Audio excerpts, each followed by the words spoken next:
रे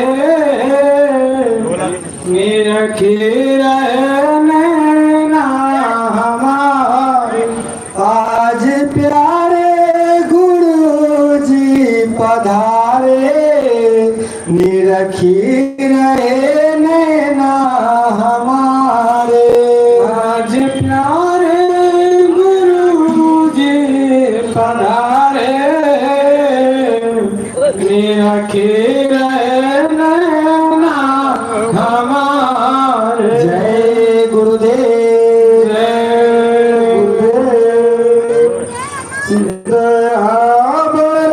से मेरा सतगुरु पधारे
आगे वाले हट जाओ आप लोग। सुनो बाबू, चलो ऐसा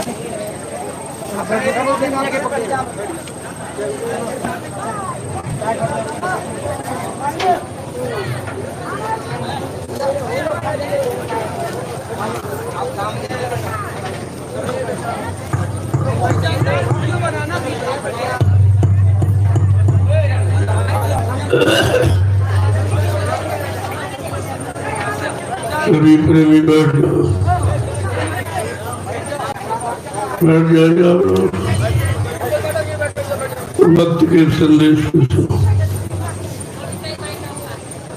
क्योंकि समय की पुकार है परिवर्तन की। समय परिवर्तन चाहता है। अब इस परिवर्तन को समझना है। परावर्तन परिवर्तन नहीं होता। जो ये लोग मिला जुला की बात करते हैं, ये परिवर्तन नहीं जानते, और परिवर्तन इनकी रस की बात नहीं है। जब तक व्यक्ति अपने आप में परिवर्तन नहीं करेगा, अपने भाव विचारों में, अपनी रहनी गहनी में, तब तक परिवर्तन नहीं समझ पाएगा। आज समय चाहता है अच्छी व्यवस्था। बात तो व्यवस्था की है, चाहे वो पारिवारिक व्यवस्था हो, सामाजिक व्यवस्था हो, देश की व्यवस्था या संपूर्ण विश्व की व्यवस्था हो। अगर व्यवस्था ठीक हो जाए तो सब ठीक हो जाएगा। व्यवस्था की बात कोई नहीं करता, वो अपनी निजी व्यवस्था की बात करते हैं। हमें रात मिल जाए, हमें पाठ मिल जाए, धन मिल जाए, दौलत मिल जाए, मतलब यानी कुर्सी मिल जाए, पद मिल जाए, लेकिन ये नहीं सोचते हैं कि हमको जीवों को न्याय भी मिल जाए, न्याय मिल जाए, नीति मिल जाए, सिद्धांत मिल जाए, सुख और शांति मिल जाए। इसकी बात नहीं करते, और यही कमी है। इसी कमी को दूर करना है। तो बगैर संगठन के कुछ नहीं होता। धर्मशास्त्रों में भी लिखा है, कलयुगे संघे शक्ति। कलयुग में संघ संगठन ही शक्ति है। जिसके पास संगठन उसके पास शक्ति है। जिसके पास शक्ति है उसके पास सबको मुक्ति दिलाने का रास्ता है। बात तो हमें संगठन की सोचनी चाहिए। आज हमारा संगठन विघटन में बदल गया। हम संगठित थे, विघटित हो गए, और संगठन की आवाज समय पर सब मिल गए। जब जैसी आवश्यकता जरूरत पड़ी, जब जैसे लोगों के अंदर भाव विचार देखे, तब जैसी आवाज लगाई।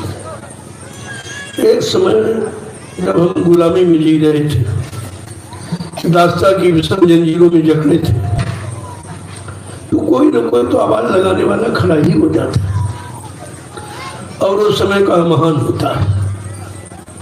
महानता उसी की होती है जो सबके लिए आवाज लगाता है, अपने निजी स्वार्थ लोभ लालच के लिए नहीं, सबके हित, जनहितार्थ। एक महापुरुष की बात सामने आई। उसने समय की स्थिति को देखा कि सारी जनता भारत की दास्ता की गुलाम जंजीरों में जकड़ी थी। उस जंजीरों से मुक्त कराने के लिए उस महाशक्ति ने एक आवाज लगाई थी कि तुम हमें खून दो, मैं तुम्हें आजादी दूंगा। बहुत बड़ी बात है ये। खून का मतलब है सर्वांग समर्पित, कि हम तन मन धन सबसे पूर्ण समर्पित है आपके भाव विचारों पर, आपकी नीतियों पर, आपके परिवर्तन की भूमिका पर, और गुलामी से मुक्त हो उस आवाज पर हम पूर्ण समर्पित हैं।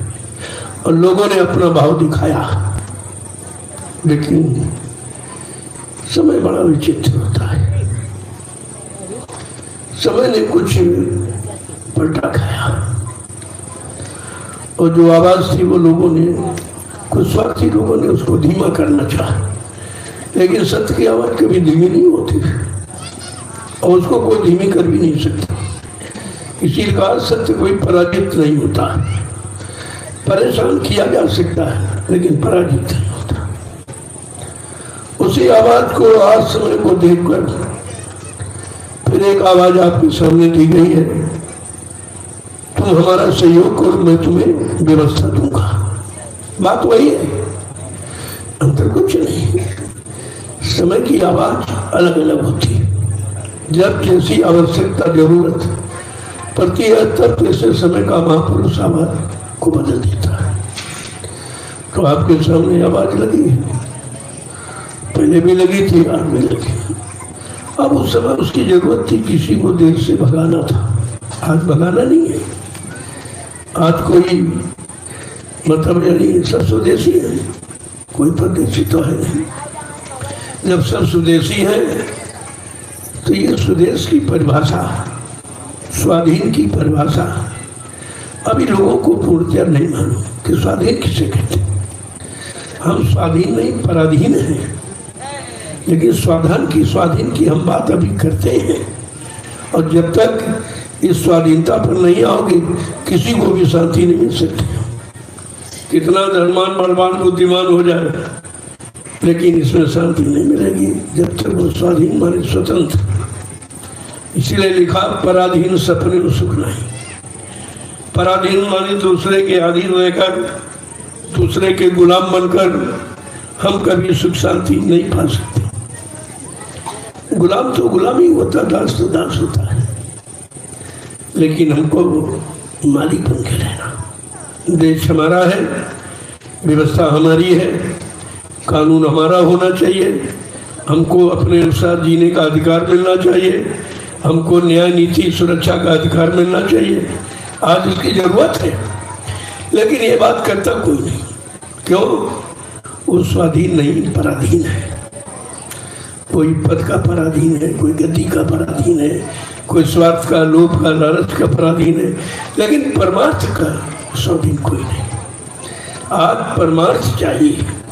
परमार्थ का मतलब सबका हित, सबका कल्याण, सबको न्याय, सबकी सुरक्षा, सबको रोजी रोटी मिले, सब सुखी हो और सब धर्म का, कर्म का, मानवता, इंसानियत का, प्रेम प्यार मोहब्बत सेवा दया सदाचार, परमात्मा की यादगार का काम करें और अपनी अपनी जगह सुख शांति से रहें। लेकिन बगैर माहौल के नहीं होगा। अगर आप कहीं भजन करने बैठ जाओ तुम्हारा झोले उठा कोई चला जाएगा। ये क्या व्यवस्था नहीं है, शांति नहीं है। क्रांति और भ्रांति अशांति फैल रही है। अब इसको शांति में परिवर्तित करना है। उसके लिए हमें आपको शांति की आवाज देनी पड़ेगी और शांति का सहयोग करना पड़ेगा। लेकिन कैसे? जनमत के साथ। कलयुग है, कलयुग में जिसके पास जमात उसके पास करामात। अगर जमात नहीं तो कोई करामात आपकी। इसलिए मैं जनमत इकट्ठा कर रहा हूँ। मेरा काम जनमत इकट्ठे करने का। किसी की निंदा आलोचना बुराई पर हमारा कोई ध्यान नहीं। बुराई करने वाला कभी अच्छा हो ही नहीं सकता और दूसरों को नीचा दिखाने वाला कभी उठ नहीं सकता। इस बात को हमेशा ध्यान रखिए। सबके उद्धार, सबके कल्याण की बात सोचो और करो। तुम्हारा भी कल्याण और उद्धार उसी में निहित है। इसलिए समय की बात को समय से सुनना चाहिए। बदलाव का मतलब परिवर्तन ही है। परिवर्तन का मतलब हमको अपने अनुसार व्यवस्था चाहिए, जिस व्यवस्था में रहकर हम पारिवारिक जीवन, सामाजिक जीवन, व्यवहारिक जीवन को सुचारू रूप से व्यतीत कर सके। व्यवस्था उसे कहते हैं। अब व्यवस्था की बात लोग समझ नहीं पाए बेचारे, व्यवस्था क्या है व्यवस्था।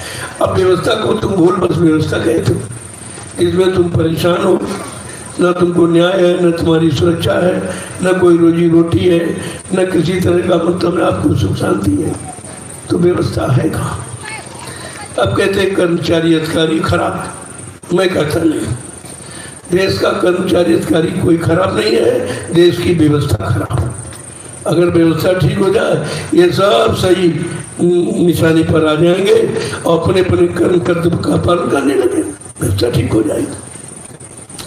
लेकिन व्यवस्था एक पक्षी है, व्यवस्था स्वार्थ की है, व्यवस्था निजी लाभ, लोभ और लालच की है, इसलिए परेशानियां बढ़ती जा रही। जब तक ये खत्म नहीं होगा, कितने भी चुनाव कर लो आप, कितने प्रधानमंत्री मुख्यमंत्री बदल डालो, लेकिन व्यवस्था नहीं बदल सकते हो। व्यवस्था इनके हाथ में नहीं है। ये स्वयं अपने में बदलाव नहीं लाते तो व्यवस्था कैसे बदलेंगे। इनमें कोई बदलाव है, इनके अंदर कोई परमार्थ की भावना है, कोई धर्मार्थ की भावना, कोई सेवार्थ की भावना, कुछ नहीं, केवल स्वार्थ की भावना। स्वार्थी लोग कभी किसी का हित नहीं कर सकता, वो केवल अपनी तक जी रहा है। और यहाँ परमार्थ की बात हो रही है। संत महापुरुष परमार्थ की बात करते हैं, महाशक्तियाँ परमार्थ की बात करती हैं, और बाकी सब स्वार्थ की बात करते हैं। जिनको आपने भगवान कहा वो भी स्वार्थ में ही नहीं थे, क्योंकि उनका इतिहास बताता है कि एक बदले की भावना से कितना बड़ा जनसंहार कर डाला लंका में। एक पर एक बदले की भावना कि हमारी स्त्री का पर स्त्री कारण कीन संग्रामा, बन बन फिरे लक्ष्मण और रामा। एक स्त्री के बदले में कितना भारी जनसंहार हो गया। ये परमार्थ नहीं है, ये स्वार्थ है। ये मतलब यानी जिसके अंदर बदले की भावना है और ये स्वार्थ से अलग नहीं हो पाया, तो इसलिए परमार्थ कभी ऐसी शिक्षा नहीं देता। परमार्थ का मोड़ ही अलग है, और जब तक आप परमार्थ के मोड़ पर नहीं खड़े हो गए, आप सुख शांति कदापि नहीं पा सकते।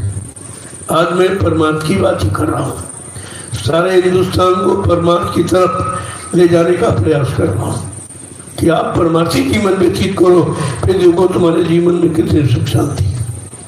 अब यह सब अपनी अपनी व्यवस्था, अपनी अपनी दुकानें, अपने स्वार्थ लोभ लालच की क्या कर रहे हैं। ये सब नर्क जाने के पंथे रास्ते हैं, इनसे दूर होना चाहिए। अब सदगुरु की शरण में आकर भी अगर आप मतलब अपने आप को नहीं बदल पाए, अपने आप को परमात्मा की जगह पर नहीं चला पाए, तो इससे सरल और सहज कोई रास्ता नहीं है जिसमें एक पैसे का खर्च। ये खर्चे वाला रास्ता नहीं है, ये आपको बनाने वाला रास्ता, ये आपको सही सच्चे रास्ते पर चलाने वाला रास्ता है। सही सच्ची सुख शांति मिले, ये उसका रास्ता है। इसलिए ये अधिकार कलयुग में संतों को मिला है। अब संत किसे कहते हैं? जो सबके अंत में खड़ा हो, काम के, क्रोध के, लोभ के, मोह के, अहंकार, ईर्ष्या, राग, द्वेष, स्वार्थ, लोभ, लालच और मान अभिमान सबसे परे वो संत। वो संत, संत कोई दाढ़ी वाल नहीं है, कोई लाल पीला कपड़ा नहीं, कोई मजहब धर्म नहीं है। तो कहने का मतलब ये है, पहले हम शब्द की परिभाषा से, शब्द का अर्थ समझे, शब्दार्थ करना सीखे, तब तो आपकी समझ में आएगा। और ऐसे कहने से कोई छोड़ने वाला नहीं है। कितना कहा गया, कितना सुनाया गया, लेकिन परिणाम अच्छा क्यों नहीं निकला? क्योंकि लोग बदले नहीं, लोगों ने अपने ऊपर लागू नहीं किया, अपने जीवन में उसको उतारा नहीं और उसके अनुसार बनने का प्रयास नहीं किया, इसलिए संदेश ही नहीं गया।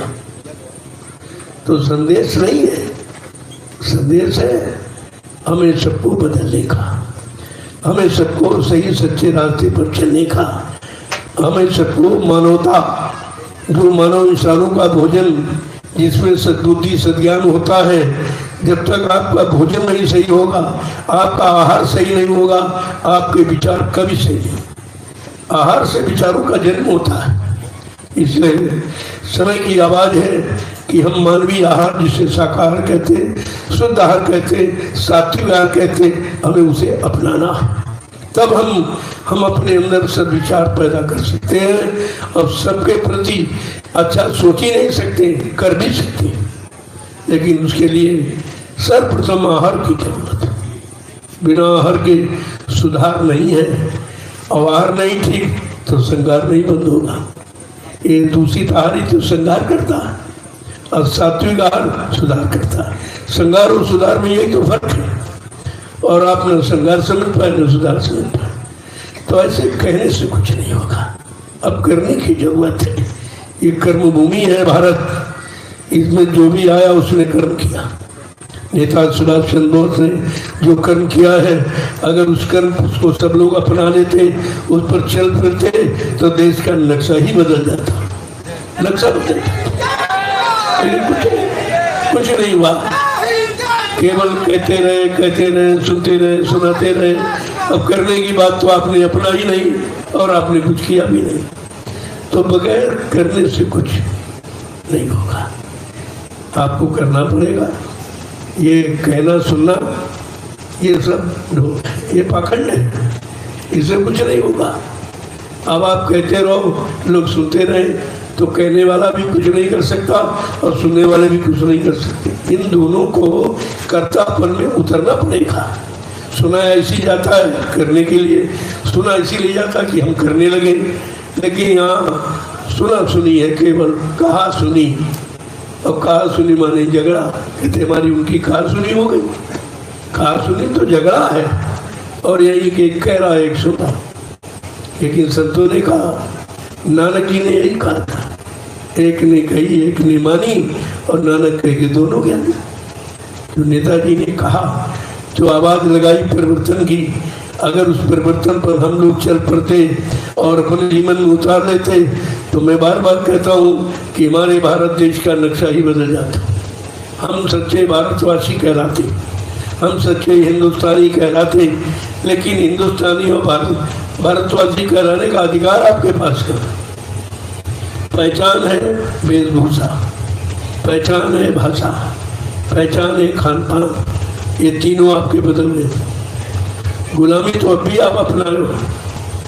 हम हिंदुस्तानी हैं, हमारी मातृभाषा हिंदी और संस्कृत, इसके अलावा किसी भाषा का नहीं। लेकिन हम विदेशी भाषाओं के इतने ज़्यादा मतलब इच्छुक हो गए हैं, तुम्हारी जुबान पर वही भाषा आ गई तो आपकी जुबान गंदी होगी। आप कहते हो कर नहीं सकते हो, क्योंकि वो भाषा केवल कहने की है और हिंदी संस्कृत जीवन में अपनाने की बहुत अंतर है। सब चीज पर विचार कीजिए आप, तो एक ठोस निर्णय मिलेगा कि हमें करना चाहिए। करने के लिए हमें अब तत्पर होना चाहिए और चल देना चाहिए। अब समय इंतजारी का नहीं है, चलने का। अब चलने की बात आप समझ नहीं पाते हो। चलने मतलब भागना थोड़ा नहीं है, अंतर्वृत्ति अंतर्मुखी से हमें अब चलना है और हम चलना शुरुआत कर दें। अभी तक जिधर चले उधर अशांति अशांति आपके हाथ लगी, क्रांति हाथ लगी, अशांति हाथ लगी और भ्रांति आपके हाथ लगी, लेकिन शांति आपको नहीं मिली, क्योंकि शांति करने के बाद मिलती। सब सुनने सुनाने में गोस्वामी जी महाराज को इसीलिए तो लिखना पड़ा, पर उपदेश कुशल बहु तेरे जे आचरण थे नर न गणे। दूसरे को उपदेश करना, दूसरे को भाषण प्रवचन सुनाना बड़ा सरल है, लेकिन वही अपने पर उतारना और उसके अनुसार अपने जीवन को चलाना उतना ही कठिन है। बात तो इसलिए है अब करने की। एक कर्म भूमि है। इस भारत भूमि में जो भी आया, जिसने जन्म लिया, उसको कर्म करना पड़ा। वही उनके कर्म का ही तो इतिहास हम लोग ये पढ़ते हैं कि उन्होंने भाई क्या किया जो उनका नाम लिया जा रहा, और हम क्यों, हमारा नाम क्यों नहीं लिया, हमने कुछ किया ही नहीं। बात तो करने की आती। अब क्या करना चाहिए और कराने वाला कौन होगा? तो राम को किसने महान बनाया? गुरु ने। ये गुरु शब्द है। गु माने अंधकार, गु माने प्रकाश, जो संपूर्ण अंधकार को प्रकाश में परिवर्तित करती है, संपूर्ण झूठ को सत्य में बदलती है, संपूर्ण परेशानी दुख तकलीफों को आराम और सुख में परिवर्तित करती है। बात तो इसलिए है, तो हमें आपको अब कुछ समझना है, और समझ करके अब समझ को अंदर नहीं छिपा के रखना, उसको कार्य रूप में परिणित करना। जब करने लगोगे जो आप करोगे वो तुम्हारे सामने आ जाएगा। इस पर विशेष ध्यान देने की जरूरत है। मैं 12 वर्ष से लगा था पूरे हिंदुस्तान के लोगों को संदेश दे रहा था। संदेश क्या था कि हम भारतवासी हैं, हम हिंदुस्तानी हैं, हमारी कोई पहचान होनी चाहिए, हमारी जो मर्यादाएं हैं ऋषि मुनि महात्माओं की, त्यागी तपस्वियों की, शहीदों की, वो हमारे जीवन में उतरनी चाहिए। इसकी जरूरत है।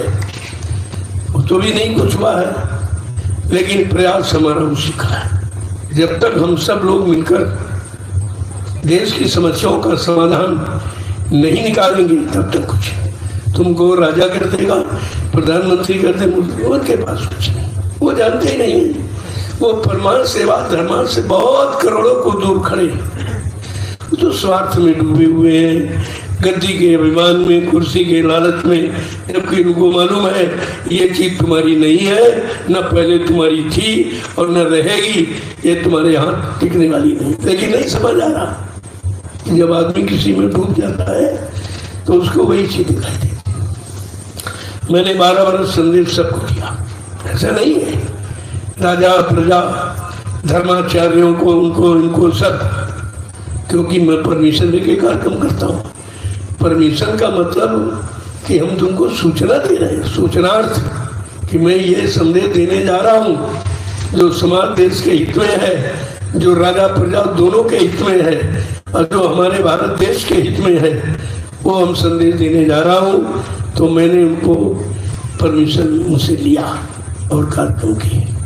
मेरे पास पूरा प्रमाण है, पूरी मैंने लिस्ट बना के रखी, कहाँ किस तारीख में, किस जिले में, किस प्रांत में, किस तहसील ब्लॉक में मैंने क्या क्या कहा है, कौन सा संदेश दिया है, ये मैंने सब नोट करके रखा। समय आने पर मैं सामने आके रख दूंगा कि कोई ये नहीं कह सकता, न प्रधानमंत्री न मुख्यमंत्री, कि हमको संकेत नहीं मिला, हमको बताया नहीं गया, हमें मालूम नहीं था, हम भ्रमित थे। लेकिन साधु संत महात्माओं का तो काम है कि अपने राजा को, अगर वो भ्रमित है, उसका भ्रम दूर करो। यही महात्मा भी दूर नहीं किया था। देखो महात्माओं का काम है, और किसी ने नहीं किया। बड़े बड़े लोग वहाँ भी थे, ऐसा नहीं है कि धर्माचार्य नहीं थे। भीष्म पितामह गुरु द्रोणाचार्य कृपाचार्य भी तो धर्म थे, ये भी धर्मगुरु थे, लेकिन उन्होंने नीत अनीत को नहीं समझ पाया, धर्म धर्म को नहीं समझ पाया, पाप उनको नहीं समझ पाया, लिहाजा उनका भी परिणाम खराब ही हुआ।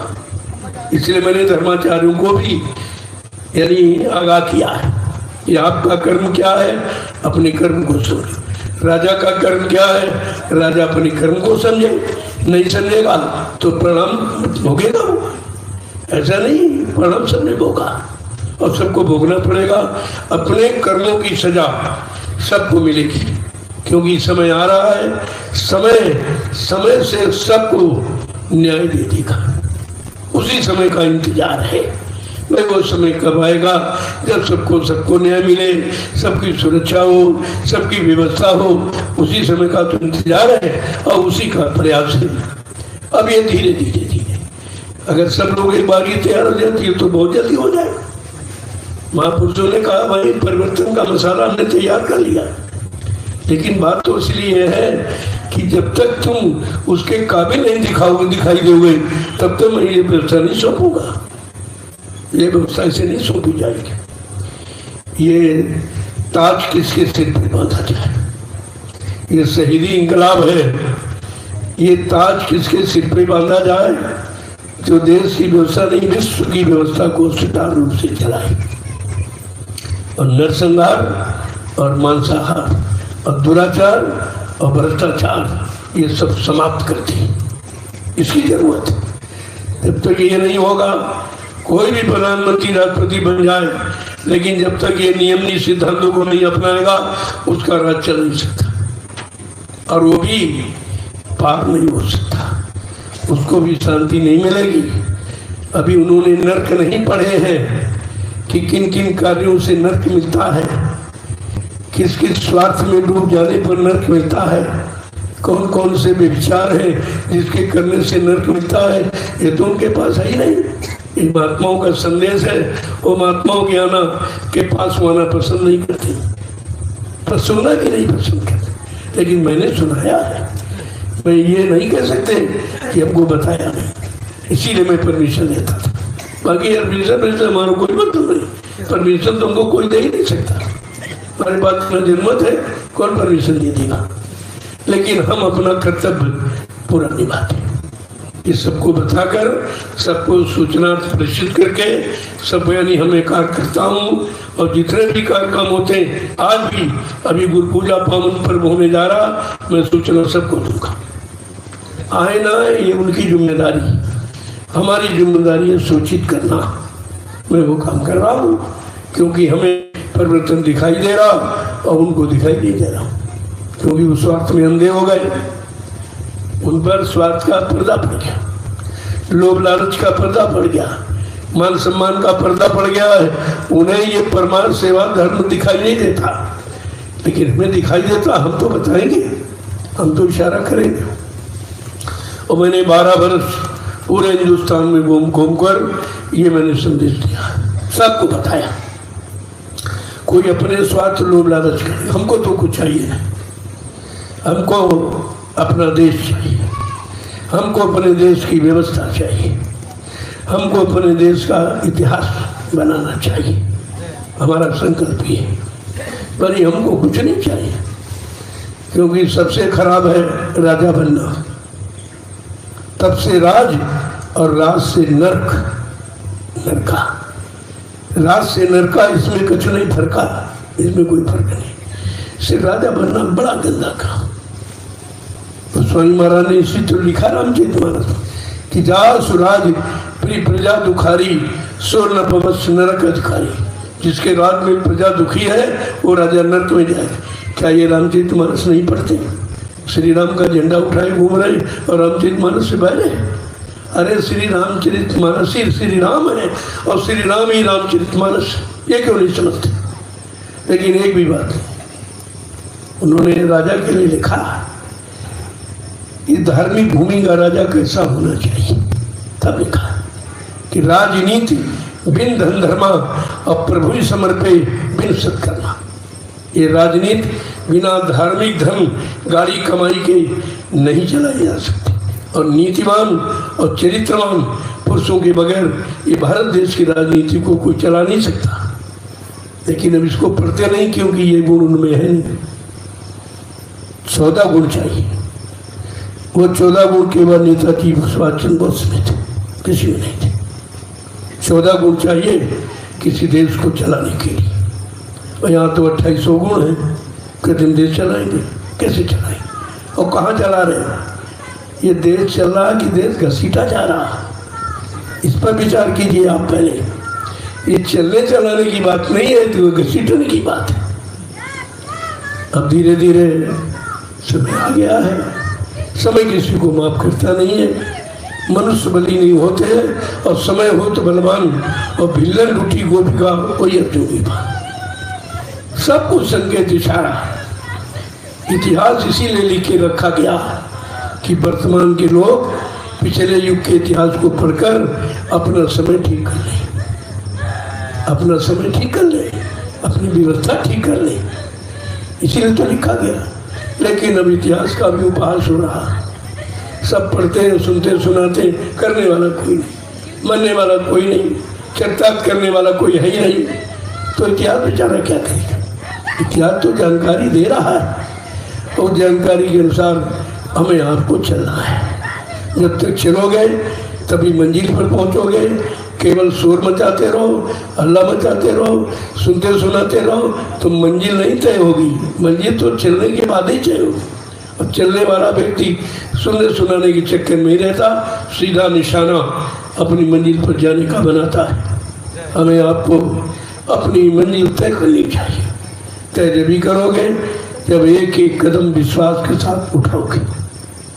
एक एक कदम, चाहे कितनी बड़ी दूरी हो, अगर आपको विश्वास हो गया कि एक कदम उठाने पर 27 इंच जमीन कम होती, ये फौजी कदम है 27 इंच, एक बार में 27 इंच कम हो रहा, तो धीरे धीरे धीरे एक न एक दिन हम हजारों किलोमीटर की यात्रा को अपने पैरों के नीचे ला के खत्म कर सकते हैं। लेकिन विश्वास होना चाहिए, दृढ़ता होनी चाहिए, तभी कुछ काम होगा। दृढ़ता और विश्वास बहुत जरूरी है। आज दृढ़ता विश्वास नहीं, तभी तो हम परेशान हैं। शंका पहले करते हैं, कोई कुछ कहते भाई क्या लाभ मिलेगा, लाभ पहले पूछता है, अरे भाई बगैर किए लाभ मिलेगा। कोई आप चर्चा किसी से कहो, कहेगा इसमें क्या लाभ है, इसमें क्या मिलता है। मिलने लाभ की बात पहले सोच रहा, जबकि लाभ परिणाम है, और परिणाम कर्म करने के बाद ही तो मिलता, पहले कौन दे देगा। नौकरी करते हो आप, 30 दिन तुम्हारी नौकरी देख लिया, तब आपको पेमेंट मिलता, तनख्वाह देता, पहले कोई नहीं देगा। मजदूरी 8 घंटे कर लोगे तो शाम को बाद में मजदूरी मिलेगी। इसी तरह हमें सब पर विचार करना चाहिए कि हम जब तक करेंगे नहीं तब तक हमें मिलेगा कुछ नहीं। अगर कोई मानो दे भी दिया तो ये सामान तो नासवान है, ये तो सबके पास है। सुत दारा लक्ष्मी पापी के घर हो, सबके पास। लेकिन संत दरस हरिकथा गोस्वामी दुर्लभ, ये 2 काम दुर्लभ। सच्चे रास्ते पर चलाने वाला महापुरुष का मिलना बड़ा कठिन है, और भगवान की प्राप्ति हो जाए। पहले तो भगवान की व्यवस्था की प्राप्ति हो, जो मानव इंसान के लिए व्यवस्था बनाई गई। पहले तो आपको व्यवस्था चाहिए, तभी तो आप भगवान की प्राप्ति कर सकेंगे।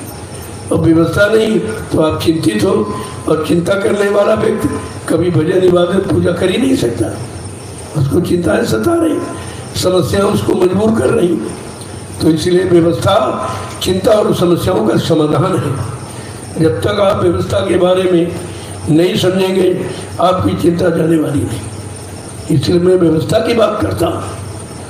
मैं संपूर्ण चिंताओं समस्याओं का समाधान करने की बात करता हूँ कि हम सब मिलजुल कर इस काम को आगे बढ़ाएं और करें। हमें किसी के सहारे नहीं रहना कि कोई कर दे, कोई कर दे। अरे कोई क्यों कर दे, क्या हम नहीं कर सकते? हमारे में भी परमात्मा ने बुद्धि और शक्ति दी है, क्या हम नहीं कर सकते? आप अब सब यही कहते हैं ऐसा होना चाहिए, ऐसा होना चाहिए। अरे चाहिए शब्द हटाओ, चाहिए शब्द पर जीवित रहोगे कभी कुछ नहीं मिलेगा। चाहिए नहीं, ऐसा करना है। संकल्प लो, हमें ऐसा करना है, हम सब मिलकर करेंगे। हम एक के सारे नहीं बैठेंगे कि प्रधानमंत्री कर दे, मुख्यमंत्री कर दे, ये कर दे, वो कर दे। एक के बस का नहीं काम है। एक तो कुछ कर ही नहीं सकता, क्योंकि एक में एकता नहीं है, इनमें खुद ही आपस में एकता नहीं है। ये सब प्रधानमंत्री बनने के चक्कर में, अरे किसी को बना दिया जाए, उससे मतलब क्या है? काम सबको करना चाहिए, लेकिन एक दूसरे को गिराने के चक्कर में, नीचा दिखाने के चक्कर में, ये ईर्ष्या जब तक रहेगी तब तक कुछ होने वाला नहीं है। और इनमें सबसे बड़ी ईर्ष्या कि कोई किसी का भला नहीं चाहते, कोई किसी की प्रगति, उद्धार, उन्नति नहीं चाहते। इनके अंदर स्वयं ऐसी कोई भावना अच्छी नहीं है। हमें आपको इस पर विचार करना है। अब हम स्वतंत्र हैं, अच्छे विचार, अच्छे कर्म, अच्छा खान पान करने के लिए हम स्वतंत्र हैं। इसमें हमारे साथ पराधीनता नहीं लागू होगी, हम स्वतंत्र हैं। और जो हम स्वतंत्र हैं और ये करने लगेंगे तो सारी पराधीनता से मुक्त हो जाएंगे। पराधीनता ये कि उनके सहारे बैठे, वो न्याय करें, वो सुरक्षा करें, वो हमारी व्यवस्था। ऐसे तुम कहते रहो, कोई सुनने वाला नहीं। तुमको व्यवस्था देने से उनको क्या लाभ है? वो तो ये सोचते हैं जो केवल अपने तक सीमित है, अपने लोभ लालच स्वार्थ तक सीमित है, वो कभी दूसरे के हित की बात सोच नहीं सकता। अब तुम्हारे यहाँ ये सब यही है, जितने भी है, किसी ने कुछ किया है, जब पहले नहीं किया तो अब कहाँ से कर लें? 72 वर्ष है, आज़ादी का बीत गया, क्या मिला भाई आपको? जब 72 वर्ष एक तो जीवन है, इतने वर्ष तो कलयुग में जीवित नहीं रहता इंसान, एक जीवन पूरा निकल गया और मिला कुछ नहीं, तो अब तुम इससे उम्मीद क्या रखते हो? सरकार नाम की चीज हमारे देश में कभी नहीं है, ये तो अभी लोग ले आए, अभी ले आए। हमारे देश में सरकार सत्य नहीं, हमारे देश में नेता सत्य नहीं था। नेता सत्य तो एक ही के आगे लागू है, नेता सुभाष चंद्र बोस। किसी के साथ ये शुद्ध किसी के अंदर के साथ में लागू नहीं करना चाहिए। अब सब नेता, ये नेता का मतलब कहते हैं जो सबसे सब कुछ लेता और किसी को कुछ नहीं देता, उसको कहते नेता। ये नेता ही है। लेकिन जिसके पास नीति है, जो निपुण है, जो चतुर है, विवेकवान है, बुद्धिमान है, चरित्रवान है, वो नेतृत्व देश समाज परिवार का कर सकता है, बाकी नहीं, बाकी किसी की उसकी बात नहीं है। इसलिए मैं तो यही लोगों को बताना चाहता हूँ कि अब किसी के सहारे मत बैठो, खुद खड़े हो जाओ, खुद काम करो। और कैसे? क्योंकि खुद वो भी नहीं करते, पहले वो जनमत इकट्ठा करते हैं। ये वोट लेना क्या, जनमत ही तो है। अगर बगैर जनमत के बन जाए कोई प्रधानमंत्री, राष्ट्रपति, वो जनमत के ही सारे खड़े होते हैं और तुमको जनमत की बात बताते नहीं। तुम आपस में लड़ते झगड़ते रहते हो, ईर्ष्या द्वेष करते रहते हो, और तभी तुम विकास और उन्नति कर नहीं पाते हो। कारण यही है, बगैर जनमत के कोई कुछ कर ही नहीं सकता। इसलिए जमात की करामात मानी जाती। आज हमारा जनमत सबसे बड़ा है, हम 45 करोड़, लेकिन ब्रिटेन में सब फैल गए इधर उधर, भ्रमित हो गए। कुछ स्वार्थी लोभी लालची घुसकर भ्रमित कर दिया। अब तुम उस स्वार्थी लोभी लालचियों को पहचान ही नहीं पाते कि ये तुम्हारा काम कर रहे हैं कि तुमसे अपना काम करवा रहे हैं, ये तुमको लाभ दे रहे हैं कि तुमसे अपना लाभ ले रहे हैं। जब इतनी भी बुद्धि तुम्हारे पास नहीं है तो तुम कर ही क्या सकते हो? कम से कम इसको तो समझो कि कोई हमको लाभ दे रहा कि हमसे लाभ ले रहा।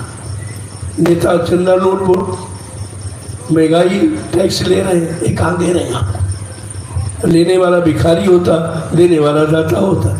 तुम भिखारियों से उम्मीद करते हो कि देश का सुधार हो जाएगा, इनके बदौलत। उधर धर्माचार, वो भी दान दक्षिणा, धोती रोटी लंगोटी मांगते रहते, ये भी भिखारी है। ये अब भिखारियों का देश हो गया और भिखारियों पर से तुम उम्मीद करते हो कि खुद मिल जाएगा। अरे भिखारी के पास होता तो तुमसे मांगता क्यों? वो तो सब अपनी बात जारी करते हैं कि हम भिखारी हैं, हम चंदा मांग रहे हैं, हम नोट मांग रहे हैं, हम वोट मांग रहे हैं, हम महंगाई रूप में, टैक्सों के रूप में। तो आपको तो इतना बड़ा काम दिखाई दे रहा है इन भिखारियों का, और उन्हीं के सहारे में बैठे कि देश समाज का कुछ काम हो जाएगा। अरे जब वो अपना काम नहीं कर सकता, हमारे आपके सहारे बैठा, हमसे आप भीख मांग कर अपना काम कर रहा, तो उससे आप उम्मीद कर तो कुछ काम हो जाएगा। ये बात समझ में किसी की नहीं है। सब पढ़े लिखे अनपढ़ की लाइन में खड़े, कर्मचारी अधिकारी भी उसी लाइन में खड़ा, वो भी कहता अगर सत्य कह दूंगा नौकरी से निकाल दिया गया। अरे नौकरी उनकी है, नौकरी वो देते हैं, लेकिन तुम्हारे में संगठन नहीं। अगर कहने वाला एक है तो उनके साथ जुड़ने वाले 1000 हैं, तो तुम्हारी कौन सुनेगा? जहाँ 100 कसाई वहाँ ये कि क्या बसाई, ये क्या कर सकता? इसलिए सर्वप्रथम हमें आपको संगठित करना। संगठन की आवाज़ी लगाई गई थी तो देश में आज़ादी की शुरुआत हुई थी। सब संगठित हो जाओ, सब देशवासी एकजुट होकर, मतलब यानी इनको निकाल बाहर करो देश से, कि दूसरा हमारे देश में शासन करे, दूसरा हमारे देश में राजा बने, और हम पराधीन बनकर उनके सामने हाथ जोड़ के गिड़गिड़ाए, उनसे हम न्याय मांगे। जबकि देश तुम्हारा है, व्यवस्था तुम्हारी है, हम भी किसी से मांग रहे हैं। यही कमी है, इस कमी को दूर करना है। इसलिए संगठित होकर अगर आप काम करो तो जल्दी हो जाएगा, बहुत जल्दी हो जाएगा। मैं उसी संगठन को तैयार कर रहा हूँ, मेरा और कोई काम नहीं। मेरे पास सब लोग आते हैं, पूछते हैं कि मैं क्या करूँ, मैं हमने भाई जो हम करते वही आप करो, कल क्या मैं संगठित करूँ। तुम्हारा इतना बड़ा परिवार है, तुम्हें किसी के सामने हाथ फैलाने की जरूरत ही नहीं। और जिसके पास 45 करोड़ का जनमत है वो किसी के सामने हाथ फैलाएगा? लोग खुद उसके सामने आएंगे।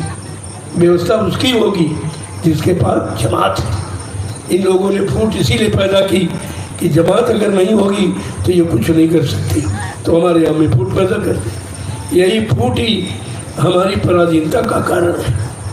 अगर ये फूट खत्म हो जाए और हम संगठित हो जाए तो हमारी पराधीनता समाप्त हो जाएगी, हम स्वाधीन हो जाएंगे। स्वाधीनता हमारा जन्मसिद्ध अधिकार है, हम उसे कैसे बुला सकते हैं? लेकिन कहने से नहीं, करने से। करना तो पड़ेगा आपको, कर्म भूमि में, कर्म क्षेत्र में आपको उतरना पड़ेगा।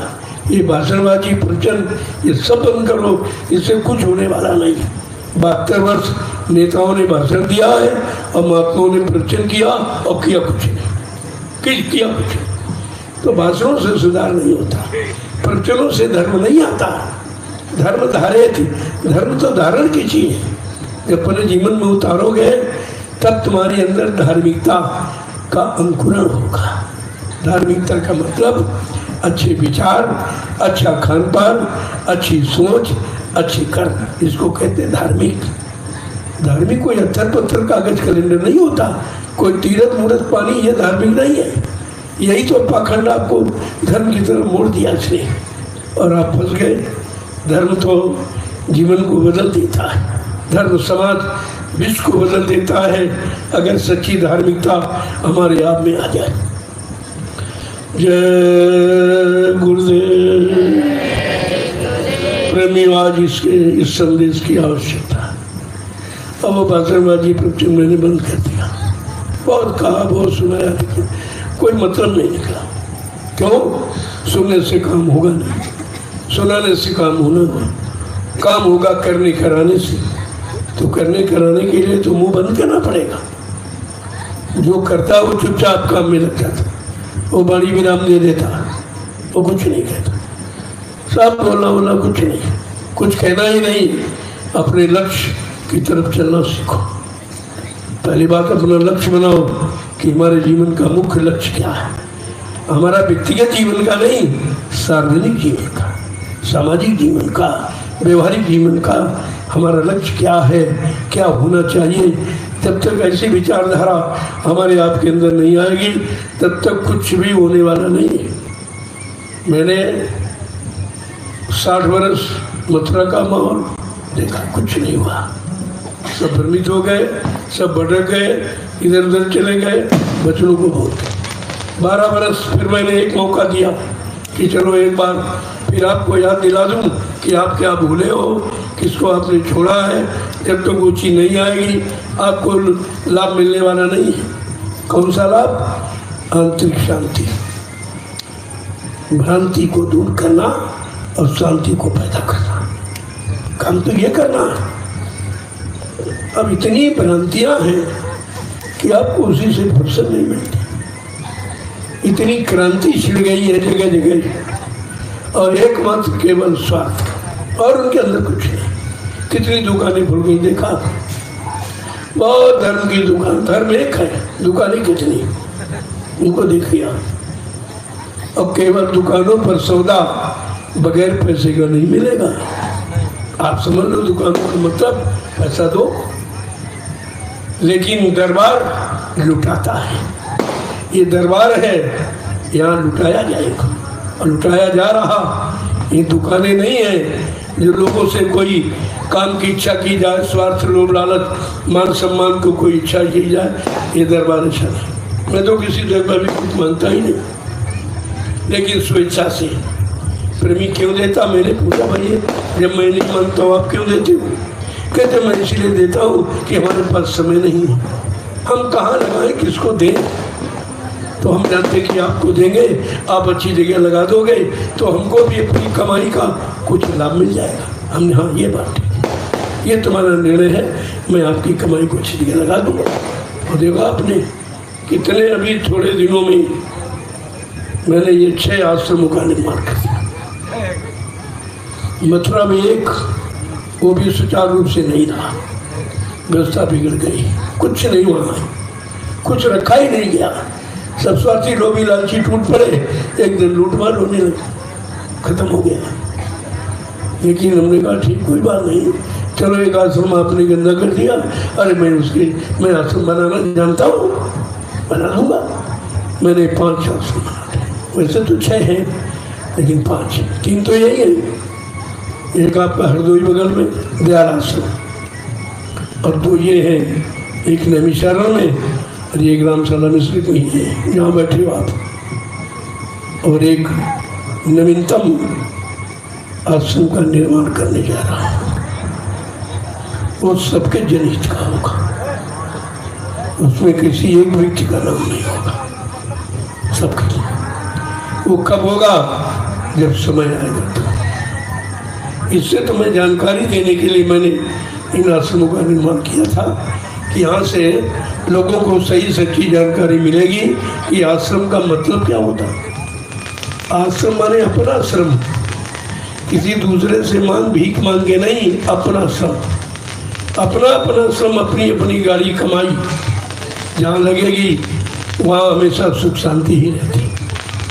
मैंने किसी सेठ साहब का पैसा नहीं दिया, लोगों ने कहा करोड़ ले लो, 2 करोड़ ले लो, नहीं मैं भिखारी नहीं हूँ, हमारे गुरु ने मुझे भिखारी बनाया नहीं, इसलिए मैं भिखारी नहीं हूँ। अगर आपको वोट देने की इच्छा है उधर चले जाओ, उधर नैमिषारण्य में तमाम भिखमंगे हैं, उनको दे दो, मुझे नहीं जाओ। अयोध्या में चले जाओ, मथुरा चले जाओ, कहीं चले जाओ, तमाम भिखारी वहाँ सड़क किनारे बैठे, उनको दे देना, हमको जरूरत नहीं। हमको तो प्रेमियों की गाड़ी कमाई चाहिए, जिससे समाज देश का कल्याण हो, इसके लिए। और प्रेमियों ने किया और आपके सामने बना दिखाई दे रहा। आदमी अपना घर नहीं बना पाता, यहाँ 3 आश्रम को निर्माण कितनी जल्दी हुआ, इसको आप देखिए। ये है सच्चाई का प्रतीक। जहाँ सत्य है वहाँ सब कुछ है, जहाँ धर्म है वहीं सब कुछ है। क्या मानवता, इंसानियत, प्रेम, प्यार, मोहब्बत, सेवा, दया, सदाचार, परमात्मा की यादगार है, वहीं पर सब कुछ है और कहीं कुछ नहीं। और ये आपको करना पड़ेगा, आज नहीं तो कल। अब ज़्यादा समय नहीं है, अब समय तुम्हारा इंतजार नहीं करेगा। महापुरुषों ने बहुत समझाया, बहुत समय दिया, लेकिन लोग नहीं माने। तब कहा भाई नहीं मानोगे तो जो मनाने वाला हम उसके हाथ में चार दे देते थे, कुदरत, तो कुदरत के हाथ में चार देते। अब कुदरत क्या करेगी जरा देखिए आप। अब तक तो बहुत कुछ हो जाता, ये विनाश तो 80 में ही समाप्त हो गया, विनाश 80 में हो जाता। लेकिन महापुरुषों ने अपना वरद हस्त रखकर अपनी अमृतमयी वचन वाणी वायुमंडल में प्रसारित करके उस कुछ में वो रोक दिया था, उसको रोक दिया है। लेकिन फिर भी आप नहीं माने, फिर भी आपकी समझ में नहीं आया कुछ, तो कहा तुम ऐसे नहीं मानोगे। तो पिछला इतिहास उतारा कि समझाने बुझाने पर नहीं माने, तो उन्होंने कहा ठीक है, उन्होंने कहा चार्ज कुदरत को दे दिया। अब कुदरत तो सबको समझाना जानती है और समझा देगी, समझा देगी। मैंने 2 बरस वाणी का विराम लिया, देश में घूम घूम कर पहले जैसा संदेश नहीं दूंगा, उसकी जरूरत नहीं। जब घर वाले ही सुधार न करें, घर वाले ही विरोध करें, घर वाले न समझें, तो वहाँ पर चुप हो जाना ही बुद्धिमानी है। विभीषण क्यों चुप हो गया? उसकी बात भाई ने नहीं मानी, अच्छी सच्ची बात, न्याय नीति की बात नहीं मानी, तो उसने कहा चलो घर से बाहर चले जाओ, इस घर में रहने का कोई मतलब। उसने तो घर वाले छोड़ दिया। महात्मा बुजुर्ग की बात जब नहीं मानी, न राजा ने मानी, बड़े बड़े धर्माचार उन्होंने नहीं माना, तो उसको त्याग पत्र दे दिया। लेकिन यहाँ किसी मंत्री ने त्याग पत्र दिया है? सब सहयोगी हैं, अपने राजा को नरक में ढकेलने का काम सब कर रहे हैं, सब सहयोग कर रहे हैं। पहले मंत्री का कर्तव्य था कि अपने राजा को सही सच्चे रास्ते पर चलने की सीख दी, उनको संदेश सलाह दी।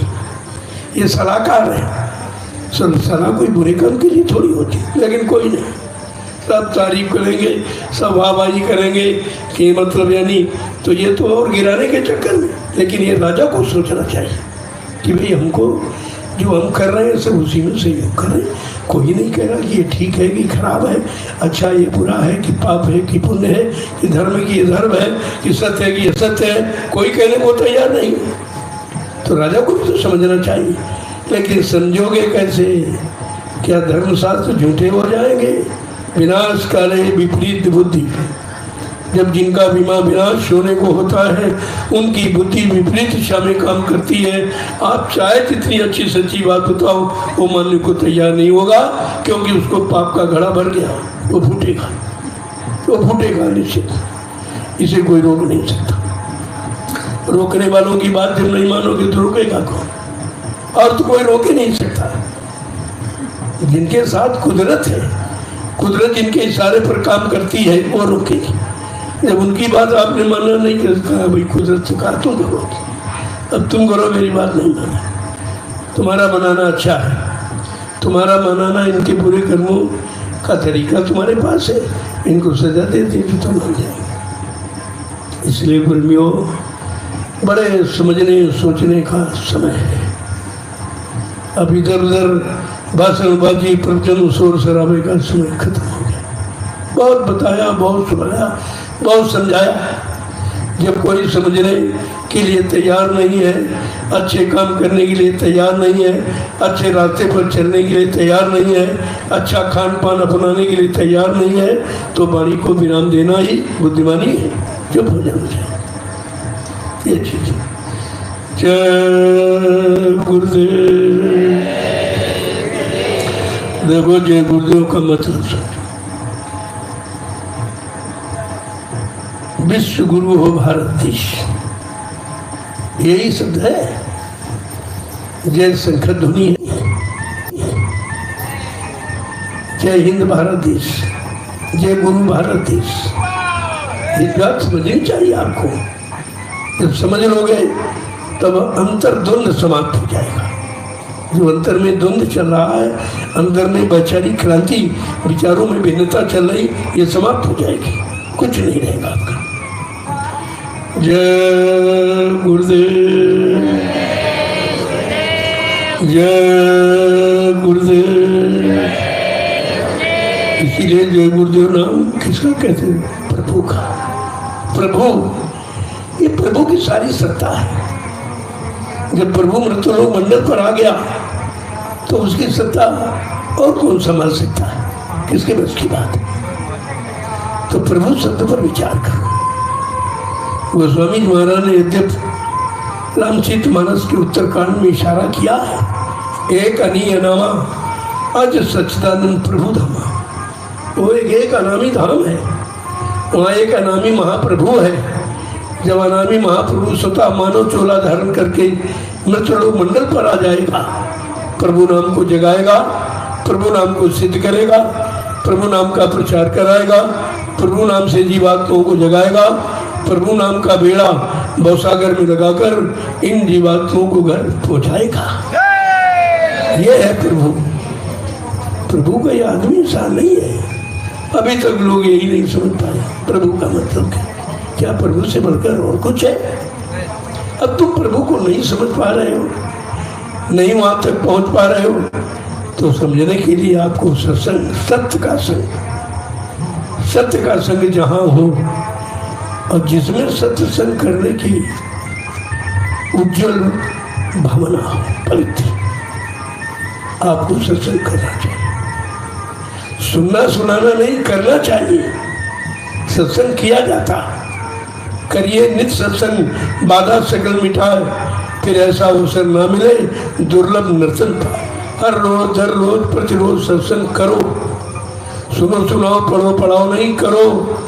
जब करो अब करने का अनुभव सच्चा है। जो काम अच्छा बुरा कोई भी कर डालो तो आप उसके बारे में अच्छी तरीके से जान जाएंगे। लेकिन सुनने वाला, पढ़ने वाला, ये बोल सकते हैं और भूल ही गए हो। फिर जिसने लिखा, किस स्थिति परिस्थिति में लिखा उसने, उसके सामने कैसी समस्या थी, कैसा वातावरण था, कैसे लोग थे, उनके विचार क्या थे, तो उसने लिख दिया। कोई जरूरी है कि तुम्हारे पर वो लिखा लागू हो जाए? वो तो समय की बात है। आज समय कुछ और है, जो लिखा गया उस समय कुछ और था। अगर उसको लागू करो तो ऐसा मन मृत ऐसा झूठ लिखा। वो अपने समय का सत्य है, तुम्हारे समय का सत्य नहीं। जितने नाम आए अपने समय के सत्य थे, लेकिन तुम्हारे समय का प्रभु नाम सत्य, प्रभु ही सत्य है और प्रभु की सत्ता सत्य है। और प्रभु ये यानी सत्य काम करने के लिए आया है और सबको सत्यलोक सचखंड पहुँचाने के लिए आया है। उतना काम करेगा वो काम करेगा। तो संत रविदास जी जो मीराबाई के गुरु थे, उन्होंने अपनी ज्ञान पोथी में लिखा है भविष्यवाणी। ये त्रिकालदर्शी होते हैं, बहुत भविष्यवाणी के जानकार होते हैं। सैकड़ों साल पहले आए और तब लिखा और आज वो लागू हो रहा आपके। देखो कितने दूरगामी, कितने दूरदर्शी होते हैं कि जो इतने पहले के समय को अपने समय में कह दिया। कहा कि ये भारत देश है, ये भारत भूमि है, जिसने भारत भूमि को सताया। देखिए कितनी बड़ी बात की, जितने भारत भूमि को सताया, लूटा। लूटने वाले कौन, उसका नाम भी उन्होंने दिया, जबकि उस समय ये नाम नहीं थे प्रचलित। नेता, मंत्री और अधिकारी, उस समय ये है इसे कुछ, ये व्यवस्था नहीं थी। लेकिन महापुरुष कितने त्रिकालदर्शी हैं, जो सारी व्यवस्था को देख के पहले ही बता रहे हैं कि इस भारत देश की व्यवस्था को किसने लूटा, किसने किसने बिगाड़ा। वो स्वार्थी लोग कौन है कि नेता, मंत्री और अधिकारी, इनको जान बचाना होगा भारी। अब आगे इनको अपनी अपनी जान बचाना बड़ा मुश्किल हो जाएगा, क्योंकि सत्य निर्णय लेने जा रहा है। सतयुग आ रहा है, कलयुग जा रहा है, इसलिए कलयुगी व्यवस्था समाप्त हो जाएगी और सतयुगी व्यवस्था लागू हो जाएगी। क्या कह रहे हैं? नेता, मंत्री और अधिकारी, इसने भारत भूमि सताई। इन लोगों ने भारत भूमि को सताया, लूटा है अपना स्वार्थ, लोभ लालच हल करने के लिए। तो क्या कह रहे हैं? नेता, मंत्री और अधिकारी, इनको जान बचाना होगा भारी। एक दिन ये छोड़ के मैदान भगेंगे, अपने अपने घरों में छिपेंगे। लेकिन महापुरुष क्या करेगा? वो किस लिए आए हैं? वो किस लिए शांत बैठे हैं? वो बैठे नहीं हैं, वो इनकी व्यवस्था को देख रहे हैं। इन्होंने धन छिपा के किस देश की, किस बैंक में, किस खाते में, किस कोड नंबर पर किसका कितना कितना जमा है, ये सब नोट किया। ऐसा नहीं है। अब कहा या तो तुम कह दो कि हमारा कोई पैसा नहीं है, मैं उसको निकाल के ले आऊं, मेरे पास व्यवस्था है वो पैसा निकालने की। उस व्यवस्था का नाम है दूरदर्शी। ये व्यवस्था, इसके द्वारा ये धन निकाल के लाया जाएगा, देश सेवा में लगा दिया जाएगा, सतयुग तुम्हारे सामने खड़ा दिखाई देगा। ये व्यवस्था है। तो कहा भाई ये तो सब होगा, तुम कहाँ छिपोगे? ये सोचते हैं कि हमने तो विदेशी बैंकों में पैसा जमा कर लिया और भारत से चोरी करके बताया नहीं। लेकिन महात्माओं की आंख में तुम धूल नहीं उड़ सकते, उनके पास दिव्य दृष्टि है। जब तुम ले जा रहे थे तभी वो देख रहे थे, और रख रहे थे तभी देख रहे थे। अब कहते कि तुमने रख कर जो चोरी की वो भी देख रहा हूँ, और जिस भाव से किया वो भी देख रहा हूँ, लेकिन तुम्हारा ये चलने वाला नहीं। ये भारत देश की गाड़ी कमाई है, इसको कोई चुरा छिपा के खर्च नहीं कर सकता। तो कहा इनको सबको निकाल के ले आऊँगा, देश सेवा में लगाऊंगा और सतयुग तुम्हारे सामने खड़ा दिखाई देगा। ये सतयुग, ये सतयुग है, इसको कहते हैं। सतयुग माने व्यवस्था। सतयुग कोई आदमी का नाम नहीं है। तो बाबा जी पकड़ के ले आएंगे, आपको दिखा सत्य व्यवस्था। आंखें सत्य देखने लगे, कान सत्य सुनने लगे, बाणी सत्य बोलने लगे, पैरों से सच्ची जगह चल के जाने लगो, हाथों से सद्धर्म सेवा करने लगो, बुद्धि से सच्चा निर्णय लेने लगो। तो क्या इसी का नाम सतयुग है? सतयुग माने व्यवस्था। व्यवस्था का नाम सतयुग है, और वही व्यवस्था आपको चाहिए। तो व्यवस्था इससे तो नहीं मिल जाएगा। उसके लिए आपको उनसे आगे बढ़ना होगा, उनसे आगे काम करना होगा, उनसे अच्छे काम करना पड़ेगा। वो स्वार्थ लोभ लालच का काम करते, तुम्हें सेवा धर्मार्थ परमार्थ करना होगा, तब ये काट है उसका। ऐसे कुछ कहने से नहीं, ऐसे कोई सुनने वाला नहीं। भाई किसी से कहोगे तो वो क्यों मन करेगा? जिसको लाभ मिल रहा है, जिसका स्वार्थ हल हो रहा, तुम्हारे सत्य कहने से कहो मान जाएगा? लेकिन नहीं, दबाव बनाना है। दबाव क्या है? जनमत, ये दबाव, जनमत के सिवा कुछ कोई दबाव नहीं, वो हमें आपको तैयार करना। मैंने जब शुरुआत की थी अभी 28 मई 2012 से, एक भी आदमी मेरे साथ नहीं था। कितनी मेहनत की देखिए आप इसको, रात दिन 12 वर्ष रात दिन मेहनत की, क्योंकि यहाँ एक आदमी नहीं था। अब तो करोड़ों, अब तो करोड़ों की संख्या, लेकिन अभी भर्ती हुई है, उनको ट्रेनिंग नहीं मिली, प्रशिक्षण नहीं मिला कभी इस बात की।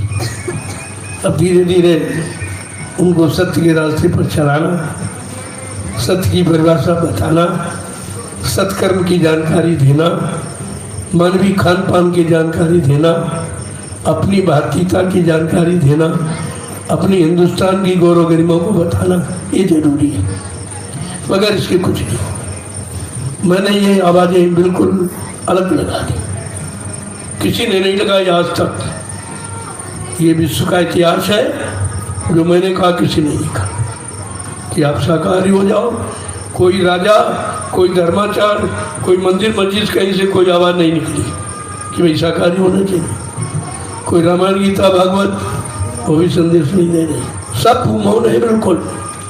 मैंने कहा कि भाई शाकाहारी हो जाओ, और शाकाहारी हमारा जन्म सिद्ध अधिकार है। हम माँ के पेट से जन्म लिए, हम सब आप, तो शाकाहारी आप पैदा हुए, मांसाहारी नहीं पैदा हुए। और तुम्हारा भोजन शाकाहारी है, क्योंकि पैदा होने के वक्त तुम्हारे अंडा नहीं खिलाया, शराब नहीं पिलाई, मुर्गा मीट कुछ नहीं खिलाया, आपको अपना दूध पिलाया।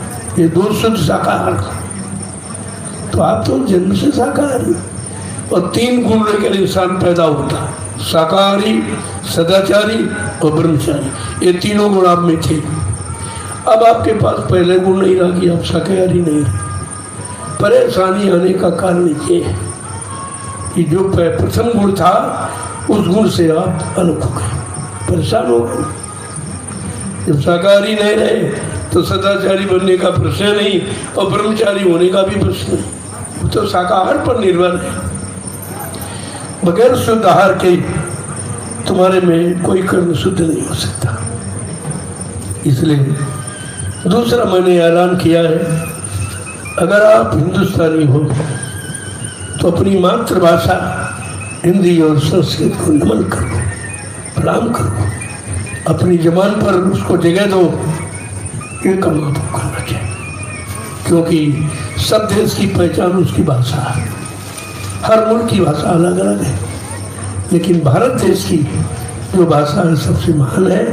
अब विश्व के लोग हिंदी संस्कृत की नकल कर रहे हैं, वो भी अपना रहे हैं कि आखिरकार भारत में शांति क्यों है, भारत में लोग धार्मिक क्यों हैं, सदाचारी क्यों हैं, ब्रह्मचारियों का इतिहास भारत में और कहीं नहीं है, भारत योग भूमि क्यों है, बाकी दुनिया के जितने देश भोग भूमि के नाम से जाने जाते हैं।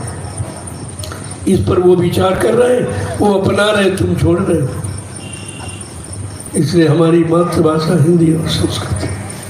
आगे हिंदी संस्कृत में ही संविधान बनेगा, जो सदियों का संविधान होगा वो हिंदी संस्कृत में होगा। इसलिए इसकी प्रधानता बहुत जरूरी है और हम सबको उसकी तैयारी करनी चाहिए। मैं इसी संदर्भ में जिस स्थान पर आप बैठे हो, जय गुरुदेव आध्यात्मिक ज्ञानावस्था, तो यहीं पर जय गुरुदेव आध्यात्मिक गुरुकुल हिंदी संस्कृत महाविद्यालय का निर्माण होने जा रहा है। मैंने इसकी घोषणा की है और इसकी जरूरत है, क्योंकि व्यवस्था आगे आ रही है। तो एक बार की अगर चीज नहीं है तो मतलब तैयार नहीं हो पाएगी। तो पहले तैयारी तो पहले से की जाएगी, तब तो उस समय पर आप काम कर सकोगे, तो उसकी तैयारी होगी।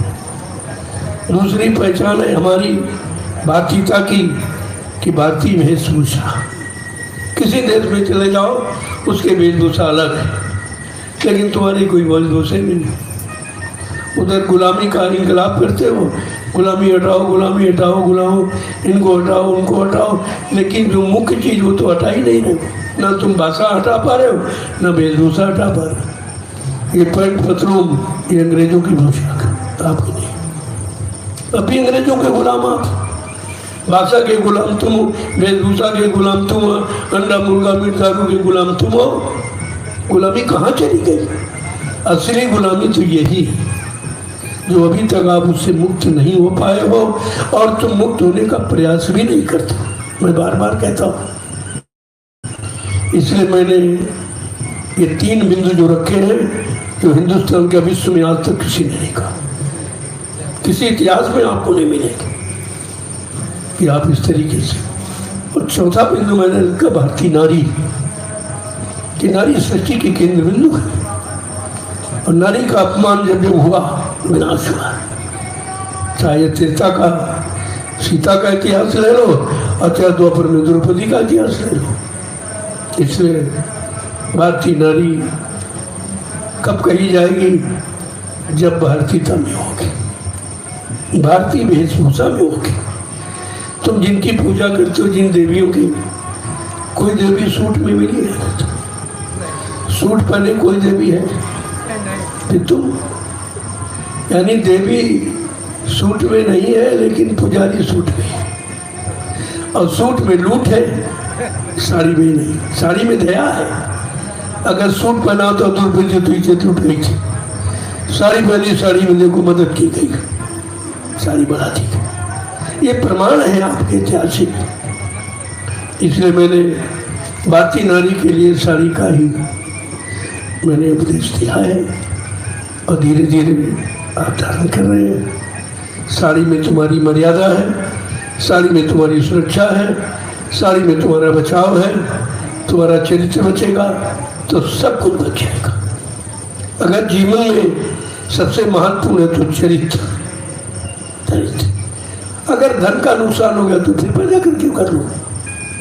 स्वास्थ्य का नुकसान होगा, नियम संयम ब्रह्मचर्य संतुलित आहार करके उसको भी किसी हद तक पूरा किया जा सकता है, लेकिन जिसका चरित्र चलेगा उसके पास कुछ नहीं बचेगा। इसलिए अगर चरित्र की सुरक्षा करनी है, साड़ी बीच नारी, नारी बीच साड़ी। साड़ी आपकी भारतीय पोशाक है, भारतीय वेशभूषा है, ऋषि मुनियों की देन है। आप उसको अपनाना ही होगा। अगर नहीं अपनाओगे तो स्थिति और खराब हो जाएगी, और खराब हो जाएगी। फिर आपको अपनी इज्जत आबरू बचाना बड़ा मुश्किल हो जाएगा। इसलिए मैंने ये 4 बिंदु रखे जो हिंदुस्तान में आज तक किसी ने नहीं कहा। न किसी धर्माचार्य ने कहा, न कोई धार्मिक स्थलों से आवाज़ निकली, किसी ने बताया ही आपको नहीं। और इसकी ज़रूरत है। जब तक ये नहीं आएगा, हमारा देश जो था विश्व गुरु वो नहीं हो पाएगा। विश्व गुरु बनने के लिए तो सबका विश्व का गुरु हो, विश्व को मार्गदर्शन करे, विश्व का पथ प्रदर्शक बने, तो उसको तो बहुत ही सुसाफ होना चाहिए। सारी नीतियों से भरपूर, सारे आदर्शों से भरपूर होना चाहिए, तभी तो हो पाएगा। ऐसा तो नहीं होगा। इसलिए इन बिंदुओं पर विचार करो। मैंने जो कुछ कहना था कह दिया, सब बता दिया सब कुछ। अब मैं 2 वर्ष के लिए विराम मैंने लिया है कि इधर उधर नहीं जाऊँगा। आश्रम पर जो आएंगे उनको संकेत करूँगा, बाकी नहीं देखूँगा। भाई मैंने जो 12 वर्ष मेहनत की है, सबको बताया कितना लोगों में उतर के आया, उन्होंने अपने चरित्र में कितना उतारा है, ये भी देखने की जरूरत है। ऐसे ही अगर कहते रहो तो उसका कोई मतलब है नहीं, तो देखना जरूरी है। तो उसको मैं 2 वर्ष के लिए मैंने वाणी विराम बाहर नहीं दिया। आश्रम बनाएंगे प्रवीण, उनसे संपर्क करूँगा और मैं भजन करना चाहता हूँ। देखो भजन मुख ऐसे बिन हरि भजन खगेशा, मिट्टी है न जीवन के कलेशा। मानव जीवन में आने वाले जितने भी कष्ट हैं किसी तरह का, वो भगवान के भजन से जाते हैं। तो आपको करना पड़ेगा। इसलिए मैंने कहा भाई हम भी करें, आप भी करो, इसी में मालिक की दया हो जाएगी, हमारा आप सबका उद्धार कल्याण हो जाएगा। और चाहिए क्या? मानव जीवन उद्धार के लिए मिला है, उद्धार के लिए नहीं, उद्धार के लिए। और तुम उद्धार करते हो, ये बुरा कर्म किया, ये बुरा कर्म किया, ये पाप कर्म किया, फिर वो मतलब उद्धार हो गया, यानी उसका भोग आपको भोगना पड़ेगा, देना पड़ेगा, कर्म कर्जा बन गया। तो उद्धार और उद्धार में अंतर करना सीखो, तब समझ में सब आ जाएगा। जय गुरुदेव, जय गुरुदेव, जय गुरुदेव। नाम किसका?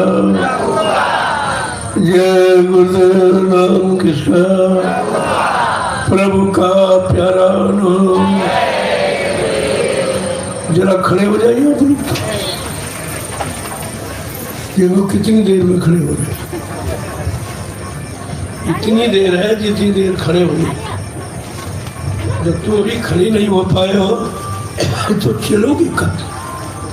और चलोगे नहीं तो पहुंचोगे कब? बात समझो पहले।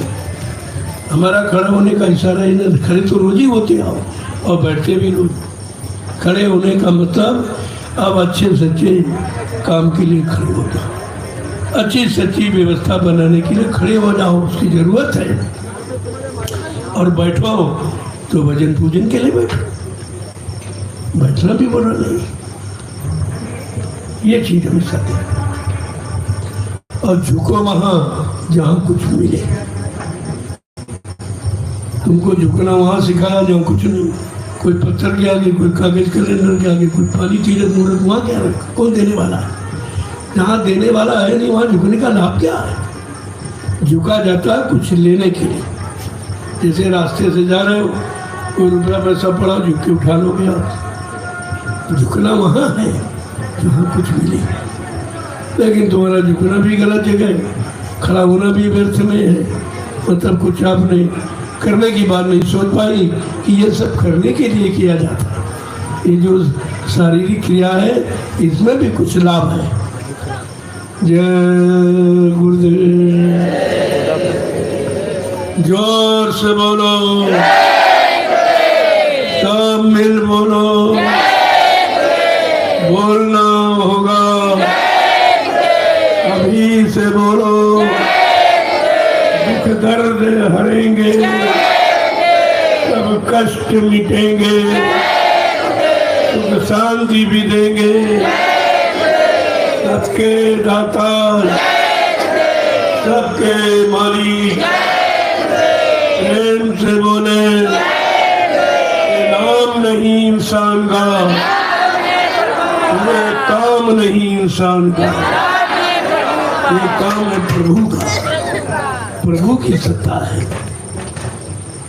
और प्रभु के द्वारा होगा और कोई कर नहीं सकता।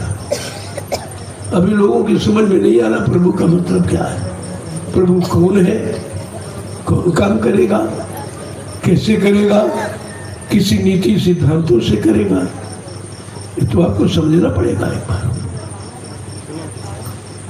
देखो आज एक पाणी ग्रहण संस्कार है, शुभ आदर्श विवाह है, तो समय है उसका निर्धारित। मैं समय के पहले आ गया कि थोड़ा सा संदेश हो जाए और इसके बाद वो भी कार्य पूरा हो जाएगा।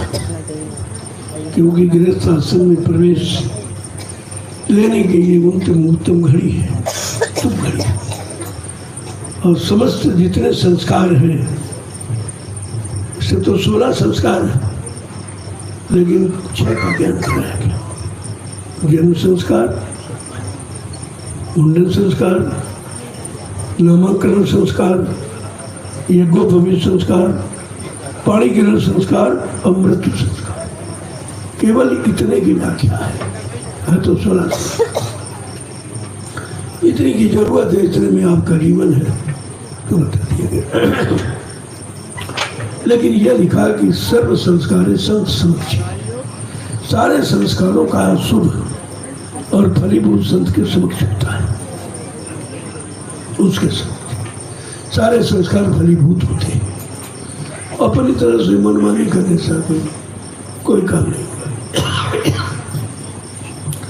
इसलिए हमारी जय गुरुदेव आध्यात्मिक वैचारिक प्रचार समिति तमाम तरह की निःशुल्क सामाजिक पारिवारिक सेवाएं करती है, निःशुल्क करती है।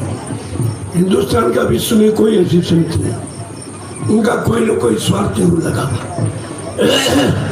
लेकिन जय गुरुदेव आध्यात्मिक वैचारिक प्रचार समिति का कोई निस्वार्थ सेवा करती है। आदर्श विवाह सरकार ने आज तक केवल कहा है, भाषण दिया है, लेकिन चरितार्थ नहीं कर पाया कि दहेज प्रथा का अंत नहीं हो। लेकिन इस दरबार में खुशी में तुम जो कुछ कर दो, लेकिन कोई मांगेगा नहीं, मांग जांच नहीं होती। तो पहला है आदर्श। इसके बाद जितने संस्कार हैं, नाम संस्कार है, मुंडन संस्कार है, निःशुल्क होता है, उसका कोई पैसा नहीं लिया जाता। इसके अलावा शाकाहार प्रचार, मैंने प्रचार का कोई पैसा नहीं लिया, जबकि जितने प्रचार आप मोबाइल में देखते हो सब पैसा नहीं, मगर वैसे कोई प्रचार ही नहीं है। लेकिन हमारा शाकाहार बने के प्रचार का कोई खर्चा मैंने किसी से नहीं किया, जबकि सबसे अच्छा और सबसे बड़ा और समय के अनुकूल यही प्रचार होना चाहिए। इसके होने से सब काम हो जाएगा। इसके बाद आवासीय व्यवस्था, यहाँ किसी से कोई किराया नहीं मांगा जाता, रोटी का कोई पैसा नहीं लिया जाता, बिजली पानी का कोई पैसा नहीं लिया जाता, हवा दवा का कोई पैसा नहीं लिया जाता। ये धार्मिक शिक्षा संदेश, इसका कोई पैसा नहीं। जबकि पुरानी कहानी किससे लोग सुनाते हैं, कितना खर्चा है, पुरानी चर्चा का खर्चा कितना लंबा, जबकि वो समय निकल गया, आएगा भी नहीं। लेकिन इतना बहका भरमा दिया लोगों को कि उसका भी पैसा ले रहे। जो चीज़ आने वाली नहीं है, जो काम सामने होने वाला नहीं है, जिसका नंबर ही नहीं है, बातें सुना रहे हैं त्रेता द्वापर की।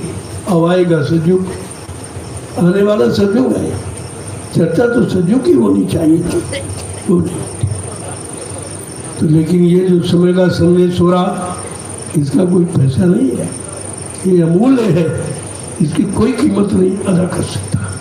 अब कुछ समय बीतने के बाद ये आपको मिलेगा नहीं, फिर आप दौड़ोगे भागोगे। जब आपत्तियाँ, मुसीबत, बीमारियाँ, तो देवी प्रकोप, दुर्घटनाएं आपको घेर लेंगी और कोई तुम्हारा सहयोगी दिखाई नहीं देगा, तब तुम महात्माओं की तरफ दौड़ के आओ।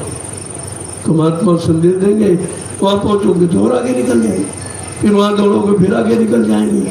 कहाँ है 400 किलोमीटर तुम भागोगे, फिर ये संदेश जो आज मुफ्त में दिया जा रहा, ये सुनने को नहीं मिलेगा। ये नहीं, आपके पास भी समय, मेरे पास भी समय नहीं होगा, कि व्यवस्था जब लागू होने लगेगी तब ये समय कहाँ रहेगा बताने का। बताया तो पहले जाता, व्यवस्था बनाने के पहले ये सब आपको बताया जा रहा कि ऐसी व्यवस्था का सूत्रपात होने जा रहा। आप सब लोग समय से जाग जाओ, समय से खड़े हो जाओ, सक्रिय हो जाओ और समय के कलयुग के इतिहास में अपना नाम दर्ज करा लें आप ही, क्योंकि इतिहास कलयुग का तो बना नहीं, अभी बनेगा। हर युग का इतिहास बनेगा तो कलयुग का भी नहीं, लेकिन कलयुग का इतिहास कोई बना नहीं सकता। ये सर्वप्रथम पहचान है कि कलयुग का इतिहास कौन बनाएगा। और बाबा जी ने वादा किया, मैं कलयुग का इतिहास बनाऊंगा, मैं सतयुग को भगाऊंगा, यानी सतयुग को लाऊंगा, कलयुग को भगाऊंगा। ये सब संकल्प है। इतना बड़ा संकल्प जिसका है उसे भाई रोक कौन सकता, और उस संकल्प को दूसरा कोई पूरा भी नहीं कर सकता। ये झूठी आवाज़ें कोई लगाओ, पहले भी लगाई, हिरण्यकश्यप ने लगाई, रमण ने लगाई, हम ये करेंगे, हम भगवान हैं, हम खुदा हैं, सबने तो कहा, लेकिन कौन है उस समय ने बता दिया। ऐसे आज कितनी दुकानें लगी, सब अपनी अपनी बात करें, लेकिन काम उनके द्वारा, उनके पास काम की बात नहीं, काम की बात। पैसा दो, सेवा दो, मेंबर बनो, सदस्य बनो, ये चंदा वो चंदा, इसके अलावा काम की बात नहीं, क्योंकि काम उन्होंने कभी किया नहीं, काम का उनको अनुभव नहीं है, काम कैसे होगा ये जानकारी भी नहीं है। तो आपको सब समझना चाहिए। जय गुरुदेव। अब आपकी इच्छा है तो जरा मिले, लेकिन दो दूर से। मैं कितने दिनों से आपको करके बता रहा था, मैं दूरी से प्रणाम करता हूँ, मंच पर आता हूँ तो प्रणाम करता हूँ, जाता हूँ तो प्रणाम करता हूँ, कहीं मिलता हूँ तो वहाँ जोड़ के प्रणाम ही करता हूँ। प्रणाम का प्रणाम आशीर्वाद होता है, आशीर्वाद चाहिए, प्रणाम करो। ये ऊना छूना, ये कागज पत्थर कैलेंडर को छुआ जाता, चेतन को, चेतन को माना जाता है और मर्यादा के साथ मतलब रहा जाता है, तो चेतन का लाभ आपको मिलेगा। मैं भी आपको प्रणाम करता हूँ, आप भी करो। और प्रणाम शरीरों को नहीं है, आत्मा से आत्मा का प्रणाम है कि आत्मा ही एक है, एक ढेरी की है, एक मालिक की है और एक ही जगह जाना है। इसीलिए उनमें इतना प्रेम हो जाए और आपस में इतना लगाव बढ़ जाए तो भी आपका काम सरल हो जाएगा। पहले समझो आप, तो दूर से आप लोग ये अच्छा रहेगा, आपके लिए भी अच्छा है। कहीं तुम रहो, कितनी दूर चलो जाओ, प्रणाम का प्रणाम आशीर्वाद होता है। जब भी करोगे अंतर्मुखी से, अंतर्दृष्टि से, तो आपका प्रणाम स्वीकार हो जाएगा। उसमें क्या बात है, इस बात को ध्यान में रखिए। जय गुरुदेव। अब आप लोग लाइन में आकर के हम आपका दर्शन करें, आप सबको प्रणाम करें और आपको आपकी मेहनत परिश्रम का, आपके सुकून शांति के लिए, बीमारी परेशानी कम हो जाए उसके लिए महाप्रसाद है। देखो ये कितनी बड़ी बात है, प्रसाद कोई बना नहीं सकता। मैं विश्व की बात करता हूँ, हिंदुस्तान नहीं, विश्व में कोई नहीं बना सकता। इसीलिए ये लोग क्या कहते हैं, प्रसाद खरीद के ले आओ। बनाना तो जानते बेचारे नहीं, कहते दुकान से खरीद के ले आओ। अरे प्रसाद खरीदा नहीं जाता, प्रसाद बनाया जाता। बनाता कौन, जिसने अपने सदगुरु दाता दयालु को खुश कर दिया, उनके आदेश हुक्म का पालन करके, उनके बच्चों पर अपने जीवन को चलाकर जितने बड़े मालिक को खुश कर दिया, वो अपने सदगुरु की दुआ दया किसी वस्तु में प्रवेश करके जीवों को लाभ दे सकता है। ये चीज है, तो आप उसको भी ले लीजिए। मैं 12 वर्ष से लगातार बांट रहा हूँ और तुमको कभी नहीं किसी ने दिया और आज भी कोई नहीं दे रहा और आगे भी कोई दे नहीं पाएगा, क्योंकि प्रसाद बनाना ये सब के बस की बात है। ये सब चीज़ें समझने की है। और ये कहीं जाओ, कहीं इतनी दुकानें खुली हैं, पैसा सेवा लेंगे नहीं, प्रसाद नहीं दे सकते, और देंगे तो उसका कोई लाभ नहीं। नकल तो करेंगे हमारी, लेकिन लाभ की नकल नहीं कर सकते। लाभ देना बड़ा मुश्किल है, तो नहीं हो पाएगा। जब तक सदगुरु की शरण में आप आत्मसमर्पित भाव से नहीं रहेंगे, तब तक उनकी दया का इस्तेमाल आप नहीं कर सकते, मिलेगी नहीं आपको। जय गुरुदेव। देखो उधर शुभ विवाह का मुहूर्त है, जल्दी से शुरू करो। ये उधर नहीं जाना चाहिए, आज की तारीख में रहना चाहिए। तुम समझते तो हो नहीं, दुनियादार के लोग शादी किसी तारीख में तय करते 12 के बाद 1 बजे बाराती लाते, तो उनका ये मुहूर्त खत्म हो जाता, इसीलिए उसका लाभ नहीं मिलता है, इनको कोई लाभ नहीं मिलता। ये मुहूर्त उस घड़ी है कि 12 के पहले उधर नहीं, बल्कि 10 बजे मैंने कहा 10 बजे तक पूरा, उसमें करना ही क्या, उधर क्या करना, किसी की जरूरत है ही नहीं। मियाँ बीबी राजी तो क्या करेगा काजी, किसी की जरूरत नहीं। ये एक गवाह होती है, ये बारात क्या है, गवाह, इतने गवाह नहीं। यहाँ तो इतने गवाह है, ऐसी तो दुनिया में कोई बारात है ही नहीं किसी की, और कोई ला नहीं पाया।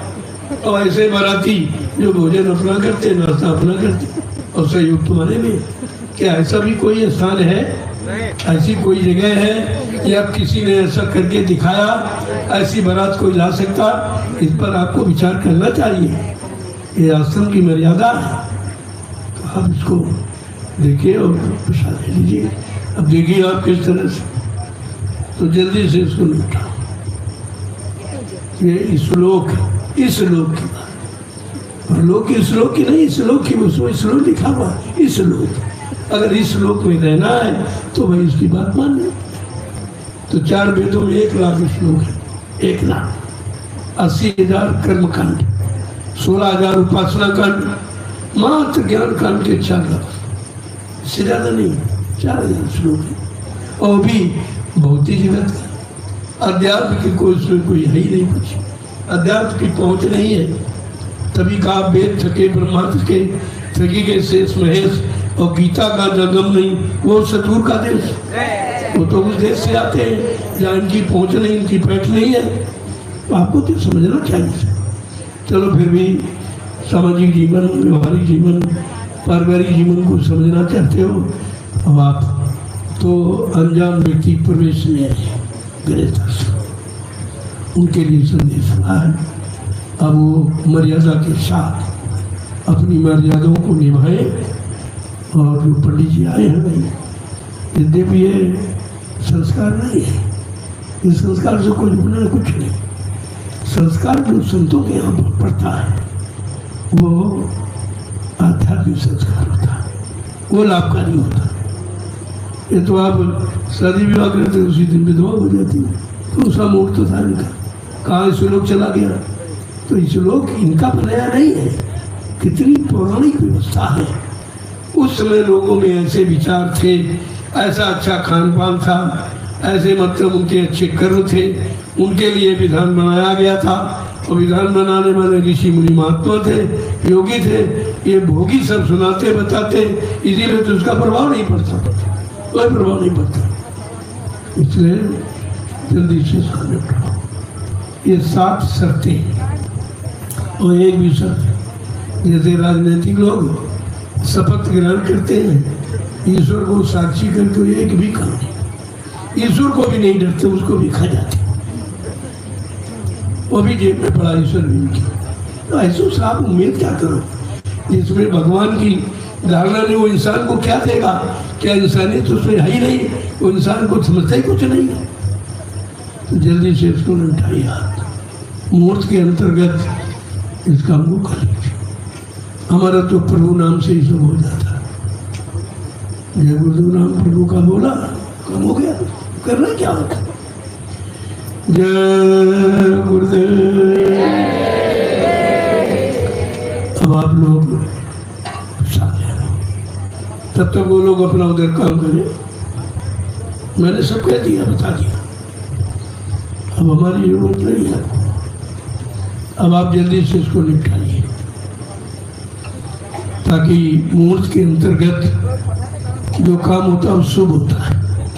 इसके बाद करोगे तुम जानो, तुम्हारा काम जानो, हम कोई शिकायत सुनने वाले नहीं। बात हमने पहले बता दिया। चलो देखो आगे, जीवन रक्षक गुरु पूजा महान पर्व 7 जुलाई से 12 जुलाई तक इसी स्थान पर होगा, इसी स्थान पर होगा, मनाया जाएगा। जितने गुरु प्रेमी हैं, जितने धर्म प्रेमी हैं, जितने समाज प्रेमी, देश प्रेमी हैं, मैं तो सबसे प्रार्थना करता कि आप लोग आकर इस गुरु पूजा पावन पर्व में अपनी जीवन की रक्षा की सुरक्षा का संदेश जरूर सुनिए। ये कहीं नहीं होता, ये कोई नहीं आपको सुनाए बताएगा। मनाते तो है, पर्व नहीं मनाया, गुरु को मनाया जाता है, खुश किया जाता है। वो कैसे खुश होंगे? और जिनका गुरु ही नहीं, वो किसको खुश करेंगे? भाई फोटो थोड़ी काम करेगी मौजूदा। अब इन्होंने तो प्रचार कर दिया, कर गए, इनको जानकारी कुछ नहीं है।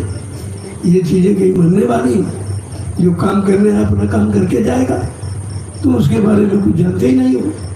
तो कैसा काम करेंगे, किस तरीके से करेंगे, उनकी क्या काम करने की योजना है, कैसी भूमिका, तो आप तो कुछ जानते नहीं हो, जो कुछ कह दिया उसे शोर मचाने लगते हो। तो अब आप प्रसाद ले लीजिए। जय गुरुदेव, जय गुरुदेव। देखो ये बाहर का जो मैदान गेट पर है, ये विद्यालय का प्रांगण है। इसमें कोई आवासीय व्यवस्था दुकान का लाभ नहीं करें। फिर बाद में आपसे कहा जाए फिर आपको तकलीफ होगी कि हमको भगाया जा रहा, भगाया नहीं जा रहा, आपको समझाया जा रहा, आपको सहयोगी बनाया जा रहा। यहाँ भगाने की भावना हटाने की नहीं होती, समझो उसको। जब तुम्ही लोग आदेश नहीं मानोगे तो दूसरे कैसे मानेंगे? तो आप ये व्यवस्था को समझिए। इसलिए दुकानें मैंने कहा पीछे लगाओ, पीछे, और एक साइड में दुकानें कर लो, एक साइड में आवाज़ कर लो, बीच में रास्ता रखो तो मैं आपका दर्शन कर सकूँ समय पर गाड़ी से। और कितनी बढ़िया व्यवस्था दिखाई दी, एक तरफ दुकान एक तरफ आवाज़। थोड़ा पीछे हटा लीजिए। वैसे जो ये आसन की बाउंड्री है ये बिल्कुल सीधी जाएगी, यही सीधी जाएगी, ये विद्यालय का प्रश्न। तो पहले से हम इसीलिए आपकी भाई थोड़ा बना अलग मजबूत व्यवस्था बना लें, बाद में नहीं पड़े तो आपको तकलीफ होगी। तो व्यवस्था तो पहले से आपको मैंने बता रहा हूँ। और धीरे धीरे गुरु पूर्णिमा की कार्यक्रम के पहले कह रहा हूँ इसको उधर पीछे करो, पीछे हटा लो आप, जैसे इधर है ऐसे उधर बन जाएगा। ये चीज़ है, किसी चीज़ को मर्यादित ढंग से व्यवस्थित ढंग से जब करोगे तो उसका लाभ तुमको भी मिलेगा और तुम सबको लाभ दे सकोगे। मैं हटाता भगाता नहीं हूँ, मैं तो एक व्यवस्था की बात करता था कि आगे ऐसी व्यवस्था बनने जा रही है तो उसमें थोड़ा आपको परेशानी न हो तो पहले से उधर अच्छी बना लो। और जगह पड़ी है, जगह कमी नहीं, जगह बहुत है। अब तुम यही हट जीत करो, नहीं, वो नहीं, वो व्यवस्था तुम्हारी नहीं है, वो व्यवस्था विद्यालय की है। इसलिए वहाँ से आपको थोड़ा पीछे रहने की बात करना, पीछे थोड़ा बना लो। अभी तो समय है, गुरु पूर्णिमा के तो अभी काफ़ी दिन है, तब तक आप खुद से बना लोगे, फिर वैसे बन जाएगा। एक साइड में अपनी दुकानें कर लो और एक साइड में आवास और बीच में रास्ता छोड़ दो। आने जाने आपको भी आने जाना, कभी हमारी इच्छा हुई कि भाई देख लें आवासीय व्यवस्था कैसी है, दुकानदारों ने कैसी व्यवस्था बनाई है लोगों को आने जाने की, तो आप ये बढ़िया रहेगा। समझ लोगे तो आसान हो जाए, उलझ जाओगे परेशान हो जाओगे। जय गुरुदेव। अभी तो आप जहाँ लगाए कोई बात नहीं है, लेकिन अगर आप अभी से नहीं करोगे तो फिर कैसे कर पाओगे? तो गुरु पूर्णिमा तक ये व्यवस्था आपकी बढ़िया हो जानी चाहिए। और आगे जहाँ दुकानी वहाँ कार्यालय बने, क्योंकि कार्यालय अभी नहीं बने आपका।